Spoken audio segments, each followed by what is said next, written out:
लिए हैं लेबल हो गया, टेक्स्ट बॉक्स हो गया, इसी की हम कॉपी कर लेते हैं। ठीक है, कंट्रोल के साथ कॉपी सेलेक्ट किया मैंने और कॉपी कर देते हैं। लास्ट में प्रिंट हो जाएगा हमारा रिजल्ट। कई बार हमें ये भी देखना होता है कि कौन सी प्रॉपर्टी में हम वहाँ पे टाइप कर रहे हैं, फॉन्ट के अंदर टाइप करने से इसका साइज छोटा हो जाएगा। ठीक है, ये आ जाएगा हमारा रिजल्ट। और बटन चाहे आप 3 बटन बना सकते हो, रीसेट के लिए बना सकते हो, एग्जिट के लिए बना सकते हो और कैलकुलेट करने के लिए या फाइंड करने के लिए बना सकते हो। फिलहाल तो अभी हम यहाँ पे एक ही बटन बना रहे हैं। ठीक है, फॉन्ट साइज का बढ़ा लेते हैं, ये बाद में बढ़ा देंगे। तो हमने यहाँ पे लिखा फाइंड पैलिंड्रोम। अब इसका फॉन्ट साइज हम बढ़ा लेते हैं।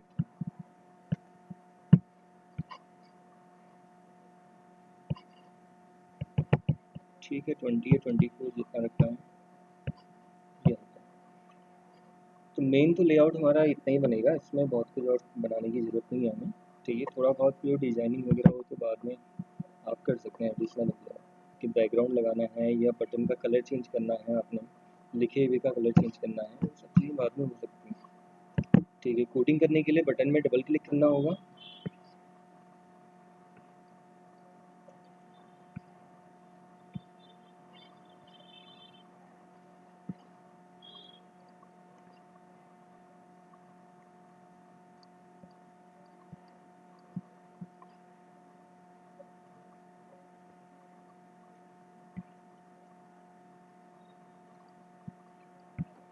ठीक है, कोडिंग विंडो ओपन हो जाएगी हमारी। थोड़ा सा फॉन्ट साइज में बढ़ा देता हूँ उसका।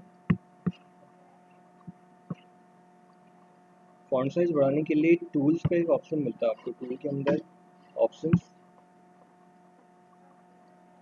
एक बॉक्स आपके सामने खुल के आएगा, उसी के अंदर फॉन्ट एंड कलर इसका ऑप्शन मिल जाएगा। चाहे तो आप background colour, foreground colour coding का चेंज कर सकते हैं। ठीक है, तो फिलहाल के लिए इसका भी नोट लेते हैं यहाँ पे।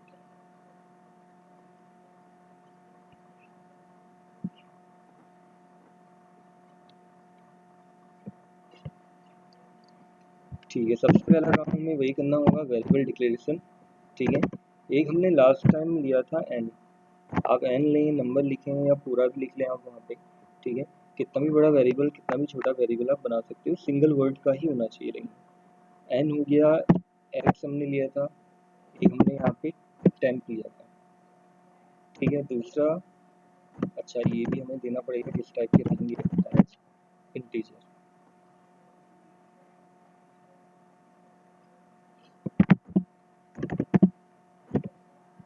ठीक है, तो इंटीजर टाइप में यहाँ पे हमें एक काम और करना पड़ेगा, टेम्प को एक वैल्यू असाइन करनी होगी जो कि हमने 0 रखी है। अच्छा, आप लोग कनेक्टेड रहिएगा, थोड़ा लाइट चली गई तो हो सकता है डिस्कनेक्ट हो जाए।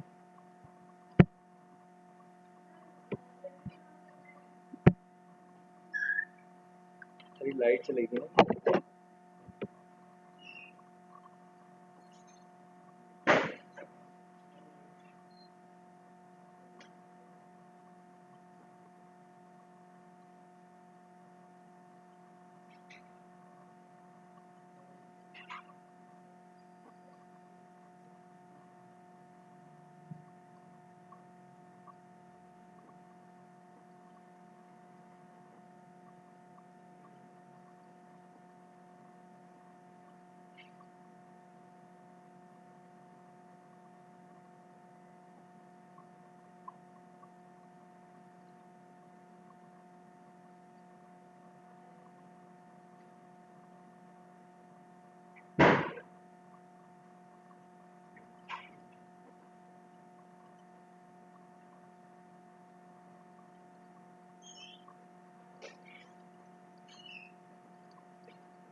हेलो, हाँ कनेक्टेड हो आप लोग?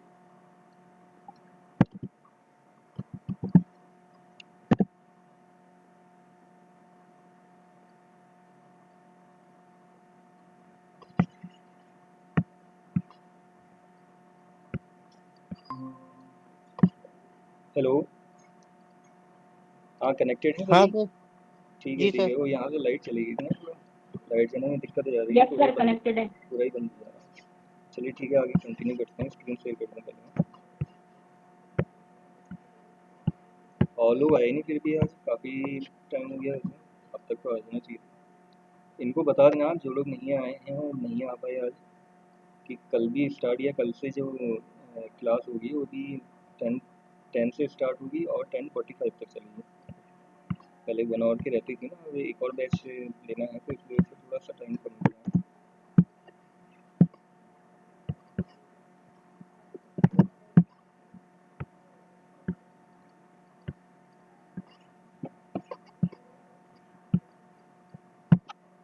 ठीक है, तो हमें यहाँ पे टाइम को एक वैल्यू असाइन करनी होगी 0। ठीक है, उसका रीज़न भी मैंने आपको बताया था। अगर टाइम को हम यहाँ पे 0 नहीं लेते हैं तो आगे कैलकुलेशन में ये हमारा आंसर गलत दे सकता है। ठीक है, एक गार्बेज वैल्यू खुद से ले लेगा, वो खुद से एक कोई भी वैल्यू ले सकता है, 1 2 3 4। ठीक है, माइनस वैल्यू भी ले सकता है, तो जिससे हमारे आंसर में गड़बड़ी आ सकती है। तो इसीलिए पहले ही हमें वहाँ उसको 0 असाइन कर देना होता है। अच्छा, ये करने के बाद फिर हमें क्या करना होगा, वैल्यू स्टोर करवानी होगी एन में। ठीक है, N equals to text box 1 dot text. जो भी यूजर इसमें एंटर करेगा वो एन में स्टोर हो जाएगा। ठीक है, एन की वैल्यू हम यूजर से एंटर करवाएंगे, एक नंबर। ठीक हो गया। ये करने के बाद फिर हम सिंपल सी कंडीशन लगाएंगे, while N not equals to 0, जब तक एन की वैल्यू 0 ना हो जाए। ठीक है, अच्छा यहाँ पे ये इक्वल नहीं होगा, गलत सिंबल लगा दिया, नॉट इक्वल्स टू 0। तो एंड वाइल तो खुद ही लगा देता है। ठीक है, उस टाइम पे वो क्या करेगा, उस टाइम पे एक प्रोसेस करेगा वो, पहले एक्स में रिमाइंडर फाइंड करेगा एन का, तो एन मॉड 10। ठीक है,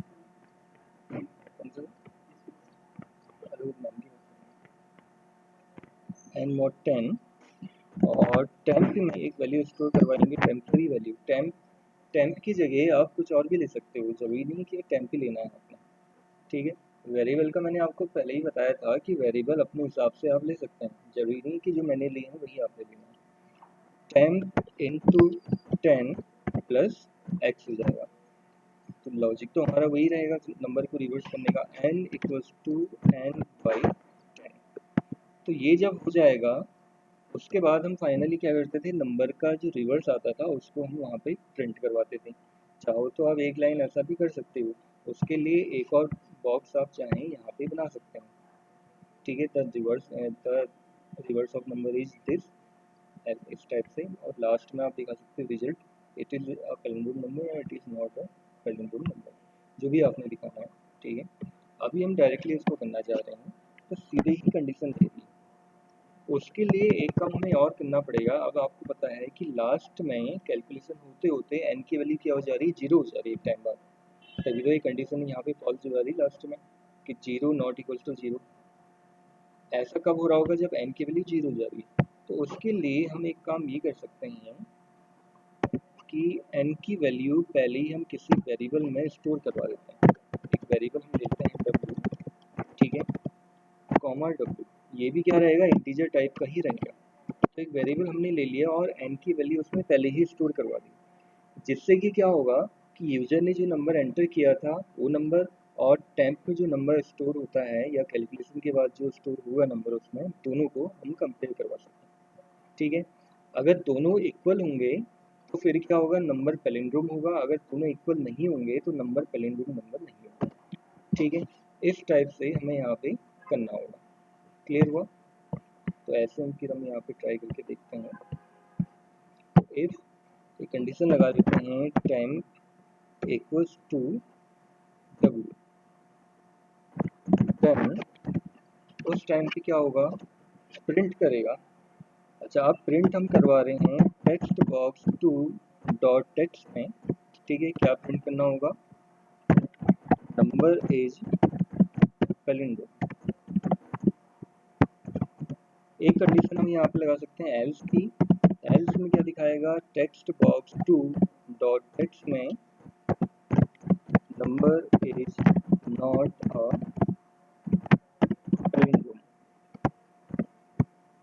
तो ये कंडीशन हम यहाँ पे लगा सकते हैं इस टाइप से। भाई इतना ही हमें यहाँ पे करना था। बाकी आप देख रहे हो कि कंडीशन बिल्कुल वैसे ही लगी है, कोई चेंज नहीं आया है, लॉजिक बिल्कुल वैसे ही। ठीक है, 3 लाइन का वही लॉजिक हमारा लगा हुआ है जो हमने पहले भी नंबर को रिवर्स करने के लिए लगाया था। सेव कर लेते हैं फाइल को और रन कर देते हैं। F5 से रन हो जाएगा।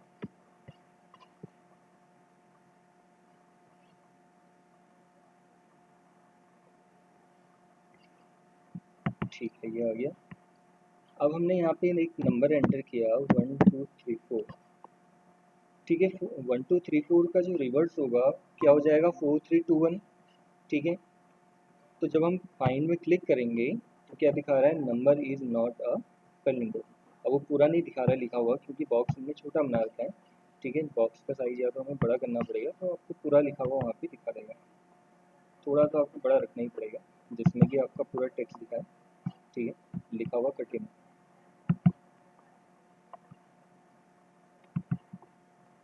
ठीक है, इस टाइप से फाइल को हम सेव कर लेते हैं, सेव ऑल, और दोबारा से एक बार रन कर लेते हैं।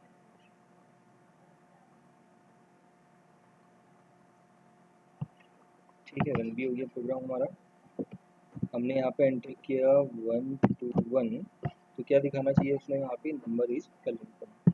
अगर यहाँ पे 1 2 2 हो जाता तो फिर क्या दिखाता, वो number is not a palindrome number. तो इस टाइप से हमारा यहाँ पे पैलिंड्रोम नंबर का प्रोग्राम बन जाएगा। आर्मस्ट्रॉन्ग नंबर का भी ऐसे ही बनेगा, बट ये है कि लॉजिक में वहाँ थोड़ा सा चेंज आएगा। कंडीशन बिल्कुल एज इट इज़ हमें ऐसे ही लगानी होगी, कंडीशन लगाने का तरीका बिल्कुल सेम यही होगा। ठीक है, तो ये समझ में आया आप लोगों को किस तरह से हमारा ये वाला प्रोग्राम बनेगा पैलिंड्रोम नंबर का। कोई दिक्कत तो नहीं इसमें किसी को? तो आगे बताऊँ फिर मैं दूसरा प्रोग्राम। चलिए फिर आगे नया प्रोग्राम कर लेते हैं। फिलहाल इसको तो कॉपी कर लेते हैं, ये हमें एज इट इज़ ऐसे ही बनाना होगा। ठीक है, तो इसको हम कॉपी कर सर लेते हैं। ये आपने जो लेवल लिया है इसको बोल्ड कैसे कर दिया, टेक्स्ट एडिट कैसे किया? टेक्स्ट एडिट हुई, आप इसमें जाइए फॉन्ट में, फॉन्ट का साइज आप बढ़ाओगी तो खुद ही उसमें साइज बढ़ते ही ऑटोमेटिक वो बोल्ड दिखने लगेगा। बोल्ड हुआ नहीं है, रेगुलर ही है। मैंने साइज बढ़ा दिया था ना उसका। बोल्ड करना है तो यहाँ से आप कर सकते हो बोल्ड, बोल्ड का ऑप्शन मिल जाएगा आपको। सारे ऑप्शंस आपको प्रॉपर्टीज़ के अंदर ही मिल जाए। ठीक है, तो कोई दिक्कत नहीं आएगी उसमें आप लोगों को। ठीक है, तो आगे फिर हम देखते हैं नया प्रोग्राम आर्मस्ट्रॉन्ग नंबर का। ठीक है, तो एक नया प्रोजेक्ट ओपन कर लेते हैं। यहाँ पे हम फाइल का नाम लिख लेते हैं आर्मस्ट्रॉन्ग नंबर।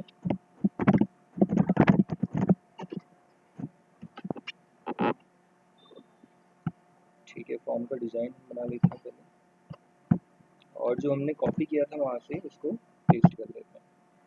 तो जितना बड़ा फॉर्म चाहिए उतना ही बड़ा फॉर्म का लेआउट भी बनाइए, एक्स्ट्रा बनाने की ज़रूरत नहीं। ठीक है, ये बन गया। अब फाइंड पैलिंड्रोम की जगह हमारा यहाँ पे आ जाएगा फाइंड आर्मस्ट्रॉन्ग नंबर। ठीक है,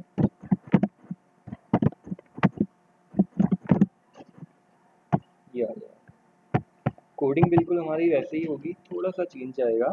तो उसके लिए एक काम करते हैं, कुछ वेरिएबल्स हम यहाँ पे ले लेते हैं, n x temp w, क्योंकि इसकी भी हमें ज़रूरत पड़ेगी। ठीक है, एज इंटीजर। तो उसका टेम्प की वैल्यू हम यहाँ पे अभी क्या असाइन कर रहे हैं, 0। ये भी बिल्कुल सेम रहेगा।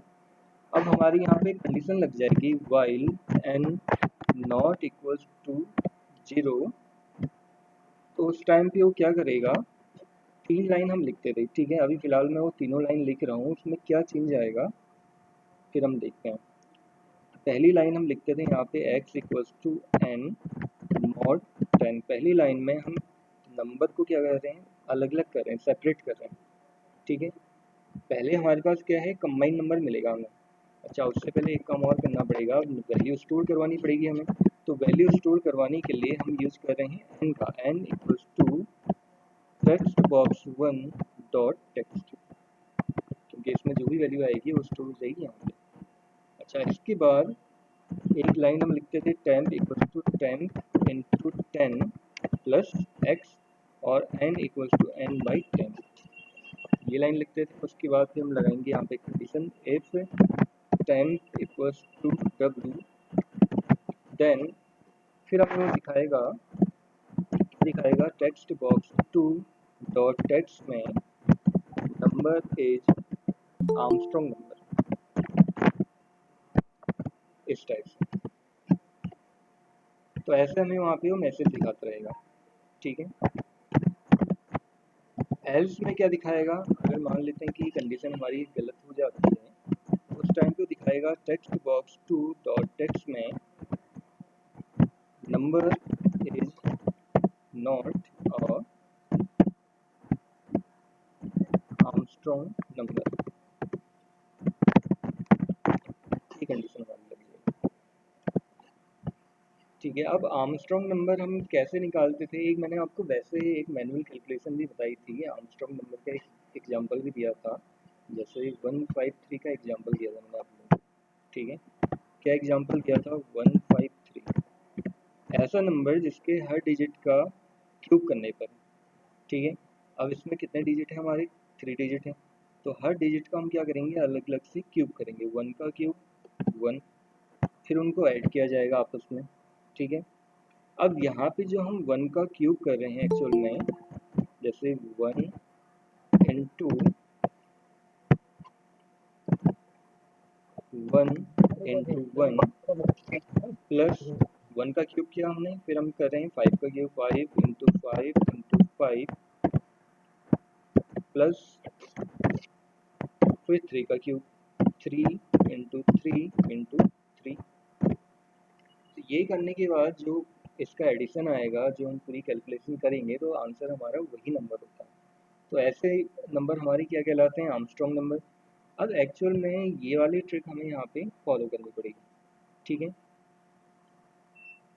तो ये काम हम कैसे कर पाएंगे, इसका मतलब हर नंबर को अलग अलग करके उनका क्यूब करना है। अब हर नंबर को अलग हम कैसे कर रहे हैं, इस लाइन से, ठीक है। ये लाइन क्या कर रही है, सेपरेट कर रही है हर एक नंबर को, सेपरेट ईच नंबर, ठीक है। और ये क्या कर रहा है, n की वैल्यू को कम कर रहा है, decrease the value of n। User ने जो भी नंबर एंटर किया है उस वैल्यू को क्या कर रहा है, कम कर रहा है। पहले 15 रहेगा, पहले 153 था, फिर वो 15 लेगा, फिर वो 1 लेगा, ऐसे करके एक एक करके स्टेप बाय स्टेप वो करेगा, ठीक है। जैसे 1 2 3 वाली कंडीशन में आपको बताया था, रिवर्स वाले में प्रोसेस वही हो रही है।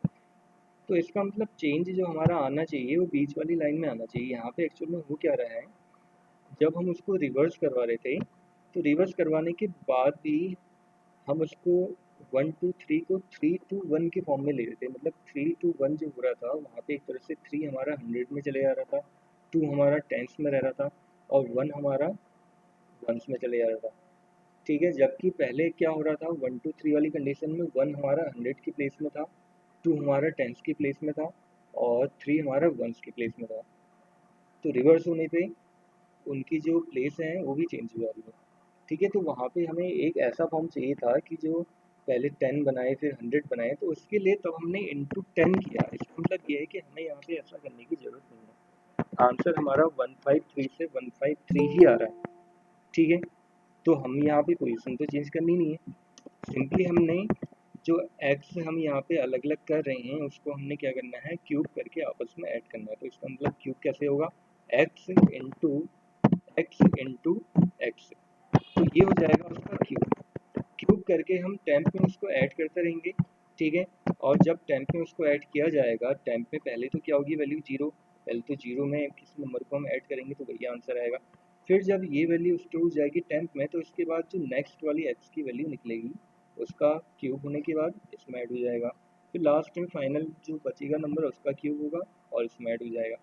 ऐसे करके तब हमारा आर्मस्ट्रॉन्ग नंबर वो फाइंड कर पाएगा। समझ में आया थोड़ा लॉजिक आप लोगों को, किस तरह से काम कर रहा है। तो हमारी ये दोनों लाइन में कोई भी चेंज नहीं आएगा, जितने ही प्रोग्राम मैंने आप लोगों को दिए थे करने को, उन दोनों में ही अगर चेंज आएगा तो हमारी बीच वाली लाइन में चेंज आएगा। छोटा सा चेंज करके हम सारे प्रोग्राम बना सकते हैं इजीली, ठीक है। तो अब देखते हैं एक बार ये क्या हमें सही दिखा पा रहा है, आंसर नहीं दिखा पा रहा है। तो सेव ऑल और उसको फिर आप रन कर दीजिए। ठीक है, हमने लिखा 153, तो 153 हमारा क्या है, आर्मस्ट्रॉन्ग नंबर है। ठीक है, अच्छा लेकिन यहाँ पे तो दिखा रहा है नॉट ए आर्मस्ट्रॉन्ग। तो एक काम करते हैं, हमने यहाँ पे W तो दिया ही नहीं, क्योंकि हो क्या रहा होगा, W को अगर हम वैल्यू नहीं दे रहे हैं तो कुछ भी वैल्यू ले रहा होगा। अब 153 के इक्वल तो कभी आ ही नहीं सकता ना। तो पहले हमें क्या करना पड़ेगा, n की वैल्यू W में स्टोर करवानी पड़ेगी, तब जाके वो कंपेयर कर पाएगा कि n में यूजर ने जो नंबर एंटर किया था अब वो स्टोर करती है W में। तो W और टेम्प में जो वैल्यू हमारे पास कैलकुलेट होके आ रही है अगर वो सेम है तो तब वो नंबर आर्मस्ट्रॉन्ग नंबर कहलाएगा, नहीं तो नहीं कहलाएगा। तो सेव ऑल कर दीजिए, सेव ऑल करने के बाद रन कर दीजिए। ठीक है, अब चेक करते हैं 153, तो अब तो हमें सही दिखाना चाहिए, अभी गलत दिखा रहा है। अच्छा, एक कंडीशन हमारी और गलत होगी। मैंने लास्ट टाइम आपको एक चीज़ और बताया था कि डिवीजन हमारा यहाँ पे जो रहेगा ये हमारा इंटीजर डिवीजन होगा। एक्चुअल में वो कर क्या रहा होगा, नंबर को पूरा पूरा डिवाइड कर दे रहा होगा, इसकी वजह से ये एरर आ रही है। रिवर्स में तो एरर नहीं आ पाई, लेकिन यहाँ पे वो एरर जरूर दिखा रहा है। तो इन छोटे छोटे पॉइंट्स का हमें ध्यान रखना जरूरी होता है। ठीक है, तो अब चेक करते हैं। पॉसिबल एरर्स तो हमने हटा दी थी। ठीक है, अब सही दिखा रहा है आंसर हमें। तो 153 हमारा एक आर्मस्ट्रॉन्ग नंबर है, तो उसमें सही दिखाना चाहिए अगर है तो। 0 मैंने बताया आपको आर्मस्ट्रॉन्ग नंबर है, 0 में भी वही दिखाएगा। ठीक है, 1 में आर्मस्ट्रॉन्ग नंबर है या नहीं है, 1 में भी दिखाएगा। 2 में नहीं दिखाएगा, क्योंकि 2 आर्मस्ट्रॉन्ग नंबर नहीं होता है।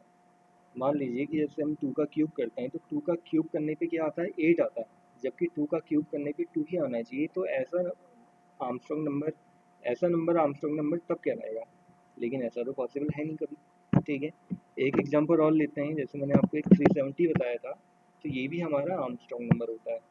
एक मैंने आपको बताया था 371, ये भी आर्मस्ट्रॉन्ग नंबर होता है। एक हमारा नंबर होता है 407 बताया था मैंने आपको, ये भी हमारा आर्मस्ट्रॉन्ग नंबर होता है। थोड़ा बहुत इधर उधर हो जाता, 408 हो जाता तो ये आर्मस्ट्रॉन्ग नंबर नहीं होता। ठीक है, 409 हो जाता, आर्मस्ट्रॉन्ग नंबर नहीं होता। तो ये कुछ ऐसे नंबर्स हैं जो पहले से फाइंड किए गए हैं। ठीक है, हमें फाइंड करने की जरूरत नहीं होती, प्री डिफाइंड नंबर्स होते हैं। ये है कि कुछ नंबर हम चाहें तो फाइंड कर सकते हैं, लेकिन उसमें बहुत ज़्यादा टाइम हमारा कंज्यूम हो जाएगा। तो ऐसे हम यहाँ पे ये प्रोग्राम बना सकते हैं। ठीक है, तो इसका लॉजिक आप लोगों को समझ में आया? कोई डाउट तो नहीं है, किसी को बताइए, कोई दिक्कत तो नहीं इसको समझने में?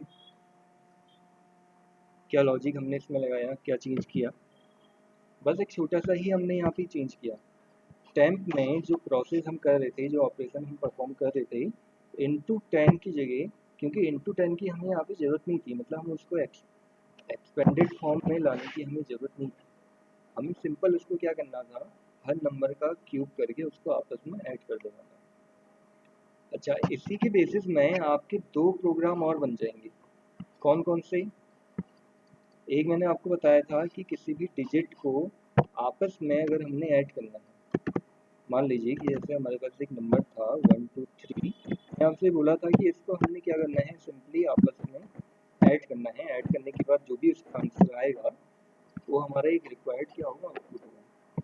ठीक है, तो अब क्या आप बता सकते हो थोड़ा सा देख के कि ये वाला प्रोग्राम हमारा कैसे बनेगा? एडिशन वाला, सिंपल एडिशन हमने करना है, यहाँ पे हमने कुछ नहीं करना, हर डिजिट का हमें बस यहाँ पे एडिशन करना है।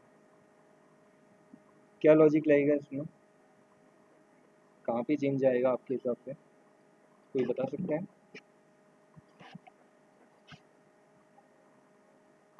बताइए जरा, देख के कुछ आइडिया आ रहा हो आप लोगों को अगर उसके बारे में।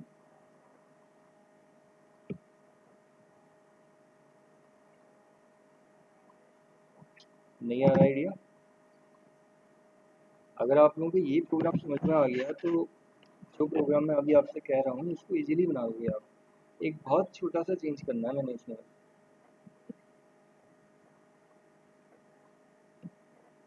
थोड़ा आर्मस्ट्रॉन्ग नंबर से मिलता जुलता है। आ रहा किसी को? सर जहाँ पे ये टेम्प टेम्प की वैल्यू दी है वहाँ पे जो x के वहाँ पे प्लस कर रहे हैं तो x plus x plus x ये करना पड़ेगा।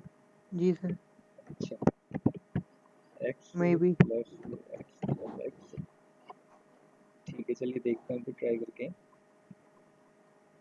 6 आना चाहिए ना आंसर, तो हमारा क्या आता है चेक करता हूँ। हमने एंटर किया 1 2 3।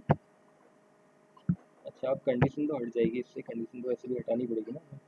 चलो एक हिंट तो मैं आपको दे ही देता सर हूँ। ये तो वो है ना मल्टीप्लाई करके और प्लस करके एक ही आता हो वही। हाँ, परफेक्ट नंबर अलग है, ये तो अभी खाली मैंने एक ही कंडीशन बताई है आपको कि केवल अब ये एक ही फाइंड करना है। लास्ट में एक आंसर हमारा यहाँ पे डिस्प्ले हो जाएगा। Text box to dot text में हम टेम्प की वैल्यू दिखा रहे हैं, भाई इतना चेंज करना होगा। बाकी जो चेंज आपने बताया है उसको चेक कर लेते हैं, हो रहा नहीं हो रहा पता लग जाएगा अभी। 1 2 3, तो यहाँ तो ये 18 आ गया।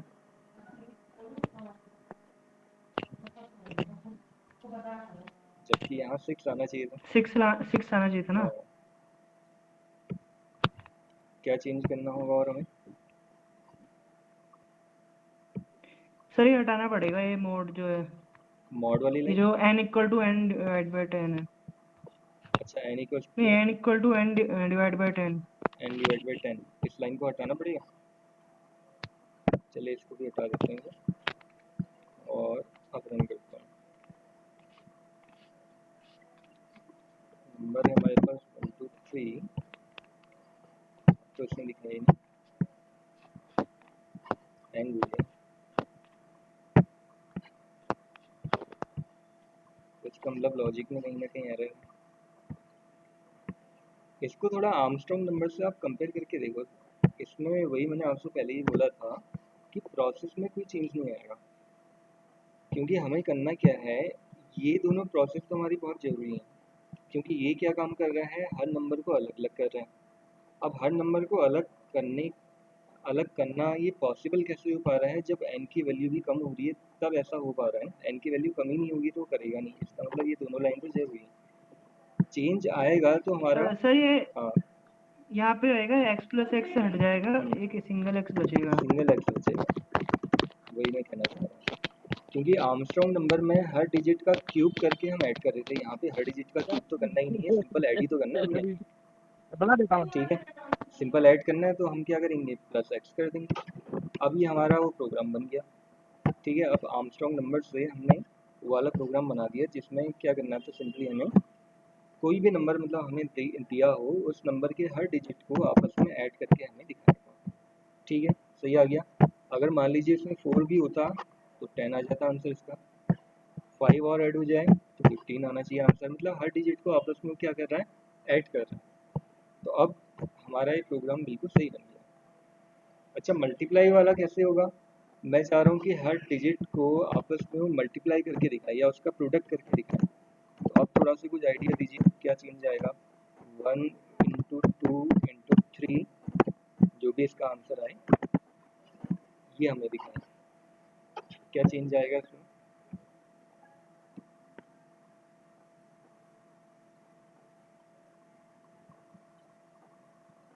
लग रहा कोई चेंज?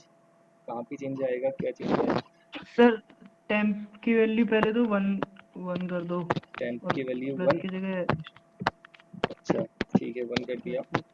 प्लस, और यहाँ पे temp equal to temp multiply X हो जाएगा। मल्टीप्लाई एक्स, ठीक है लॉजिक सही बताया है आपने। क्योंकि अगर हम यहाँ पे मल्टीप्लाई कर रहे हैं, मल्टीप्लाई के केस में अगर टेम्प को जीरो रखेंगे तो क्या कर देगा, सारी वैल्यूज़ को जीरो कर देगा।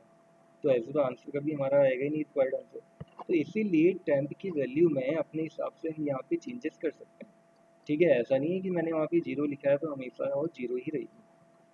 जो हमें रिक्वायर्ड लगती है, जो हमें कंडीशन के हिसाब से रिक्वायर्ड होती है वैल्यू, वो हमें वहाँ पे चेंज करना होता है। तो इसका आंसर भी देख लेते हैं क्या आंसर आएगा इसका। एक नंबर हमने दिया 1 2 3। अब 1 2 3 का तो एडिशन भी वही आ रहा है, सब्ट्रैक्शन भी वही आ रहा है, तो इससे तो हमें पता चलेगा नहीं। मान लीजिए 1 2 3 4 होता तो 6 इंटू 4 क्या आंसर आना चाहिए यहाँ पे 24। ठीक है, इसका मतलब सही वहाँ पे कैलकुलेशन कर रहे हैं। 24 इंटू 5 अगर हम कर दें कितना होता था 150 120, ठीक है सही आ गया, तो 120 दिखा रहा है। तो इस तरह से हमें यहाँ पे कैलकुलेट करके वो दिखा देगा, ठीक है। तो जब हमने ये दोनों कंडीशन का पता लगा लिया है कि कैसे हो पाता है या कैसे हो पाएगा, तो हम यहाँ पे परफेक्ट नंबर का प्रोग्राम भी बना सकते हैं। अब परफेक्ट नंबर के प्रोग्राम के लिए हमारे पास ये दोनों कंडीशन होनी जरूरी है, ठीक है। तो क्या चेंज आएगा, हम क्या करेंगे उसके लिए, चलिए मैं बता ही देता हूँ आप लोगों को भी, ठीक है, क्योंकि ज़्यादा टाइम कंज्यूम हो जाएगा उसमें हमारा। एक हम यहाँ पे ले लेते हैं temp1, एक हम यहाँ पे ले लेते हैं temp2, ठीक है। W और इसकी तो हमें ज़रूरत ही नहीं है, यहाँ पे इसको तो हटा देते हैं, तो इसको यहाँ से भी हमें हटाना पड़ेगा। कंडीशन वही लगेगी हमारी, ठीक है, लेकिन उस टाइम पे वो क्या करेगा, temp1 को कैलकुलेट करेगा, और temp1 में चाहे आप अगर एडिशन कर रहे हैं तो उसकी वैल्यू 0 हो जाएगी, मल्टीप्लिकेशन कर रहे हो तो उसकी वैल्यू 1 हो जाएगी, temp1। दूसरा हमें temp2 की वैल्यू भी यहाँ पे देनी होगी, जो होगी 0 एडिशन के लिए, ठीक है। और इसी के साथ यहाँ पे हमारा हो जाएगा एडिशन, हमें अलग से बार बार कंडीशन लगाने की जरूरत नहीं, दोबारा दो बार वाइल लूप लगाने की जरूरत नहीं है। हम एक तरीका तो ये भी है कि दो बार आप वाइल लूप लगाओ और दोनों को कंपेयर करो, दोनों में टेम्प का जो आंसर आ रहा है दोनों को कंपेयर करो, एक तरीका तो ये है। एक सिंपल शॉर्ट तरीका ये है कि temp1 temp2 लेके आप इसको कर लो, ठीक है, प्लस एक्स। अब यहाँ पे क्या होगा, कंपेयर होगा, ठीक है। हम यहाँ पे कंडीशन लगाएंगे, if temp1 equals to temp2, then फिर वो क्या करेगा, प्रिंट करेगा, ठीक है। क्या प्रिंट करेगा, इसको हम यहाँ से हटा देते हैं। उस टाइम पे वो प्रिंट करेगा यहाँ पे टेक्स्ट बॉक्स 2 डॉट टेक्स्ट में नंबर इज परफेक्ट नंबर, ठीक है। अगर ऐसा नहीं होगा तो एल्स में फिर वो क्या दिखाएगा, टेक्स्ट बॉक्स 2 डॉट टेक्स्ट में number is not a perfect number. भाई इतनी हमें यहाँ पे करना है। आप देख रहे होगे लॉजिक बिल्कुल वही है, उसी लॉजिक से हमने क्या किए, जितने भी प्रोग्राम मैंने आप लोगों को दिए थे या आप लोगों से सॉल्व करने के लिए बोला था, सारे प्रोग्राम हमारे यहाँ पे बन गए, ठीक है। कंडीशन बिल्कुल वही रही हमारी, बस आपको ये ध्यान रखना होगा कि जब भी आप एडिशन कर रहे हो तो टेम्प की वैल्यू 0 हो जाएगी, जब भी आप मल्टीप्लिकेशन करोगे तो टेम्प की वैल्यू हमारी 1 हो जाएगी। तो ऑलरेडी हमने यहाँ पे temp1 और temp2 करके लिया हुआ है, तो उसमें कोई कंफ्यूजन नहीं है, ठीक है, इजीली हम यहाँ पे इसको कर पाएंगे। देखते हैं, अब इसको सेव कर लेते हैं, सेव ऑल, और रन कर लेते हैं, ठीक है। 1 2 3 ही हमारा एक ऐसी कंडीशन है जो परफेक्ट नंबर होता है, उसके अलावा बाकी और कितने भी नंबर हम ट्राई कर दें, ठीक है, ये परफेक्ट नंबर नहीं हो पाते हैं। बहुत रेयर ही कंडीशन में कोई अगर मिल गया तो मिल गया वाली बात है, नहीं तो फिर सर्च करना पड़ेगा हमें बहुत ज़्यादा, ठीक है। तो केवल एक 1 2 3 ही हमारा एक ऐसा नंबर है जो परफेक्ट नंबर कहलाता है। तो क्लियर हुआ, ये आप लोगों को समझ में आ गया कैसे आप लोग ने ये प्रोग्राम बनाना है, परफेक्ट नंबर का कैसे बनेगा, दो कंडीशन हमने एक साथ कैसे अप्लाई करनी, ठीक है। कोई डाउट तो नहीं किसी को, बताइए प्रोग्राम में, क्योंकि आज की क्लास तो हमारी फिर यहाँ तक ही होगी, 10:45 तक ही हमारी क्लास अब तक रहेगी, ठीक है, 10 o'clock से 10:45। तो आप लोग ध्यान रखना कि 10 बजे ही आप लोग कनेक्ट कर लें, या 10 बजे से पहले ही कनेक्ट कर लें कल से, ठीक है। कोई डाउट तो नहीं किसी को, बताइए कुछ पूछना हो कहीं पे, क्लियर है सभी को। अच्छा, और कोई पुराना प्रोग्राम ऐसा जिसमें कोई आपको समझ में ना आया हो, कोई पॉइंट, कोई लॉजिक आपको समझ में ना आया हो, ऐसा कुछ, सबको क्लियर है। सर ठीक है, चलिए फिर आज इन प्रोग्राम्स को आप लोग ट्राई करके देखना खुद से, ठीक है। बहुत सिंपल सा लॉजिक है, मेन तरीका तो वही है प्रोग्राम को समझने का कि आप प्रोग्राम का लॉजिक कॉपी में लिखो, ठीक है। कॉपी में लिखने के बाद उसको उसके अंदर वैल्यू पुट करके देखो। अब अलग अलग स्टेप जैसे हमारे चलते हैं, जो वर्चुअली मतलब ये स्टेप हमारे किसी भी सिस्टम के अंदर चल रहे होते हैं, ऐसे वर्चुअल प्रोसेस आपने मैनुअली वहाँ पे कॉपी में लिखना है, या कॉपी में लिख के मतलब उसको आप वैल्यू पुट करके आप देखोगे तो आपको थोड़ा सा आसान हो जाएगा। अब अगर ये क्लास हमारी ऑनलाइन नहीं होती, ऑफलाइन होती है, तो आप लोगों को थोड़ा सा और अच्छी तरह से मैं बताता कि क्या तरीका है इसको अच्छे से समझने का, लॉजिक को करने का या बनाने का। कॉपी में लिख के हम कैसे उसको कर पाएंगे, क्योंकि ऐसे तो अभी पॉसिबल नहीं हो पा रहा है ना बताना उतना। फिर भी आप ट्राई करना इसको समझने का बिल्कुल। अगर आपको समझ में नहीं आता तो उसको बार बार आप क्लियर करो जब तक समझ में नहीं आता, क्योंकि यही हमारी मेन बेसिक प्रोग्रामिंग होती है। ऐसे ही कंसेप्ट हमारे हर प्रोग्रामिंग के अंदर होते हैं, चाहे आप कोई भी लैंग्वेज कर लो, सी शार्प कर लो आप, ठीक है, सी प्लस प्लस कर लो, सी लैंग्वेज कर लीजिए आप, जावा पढ़ लीजिए, पाइथन पढ़ लीजिए। हर जगह प्रोग्राम बनाने का जो हमारा कंसेप्ट होगा, जो लॉजिक होगा, वो सेम ही रहता है।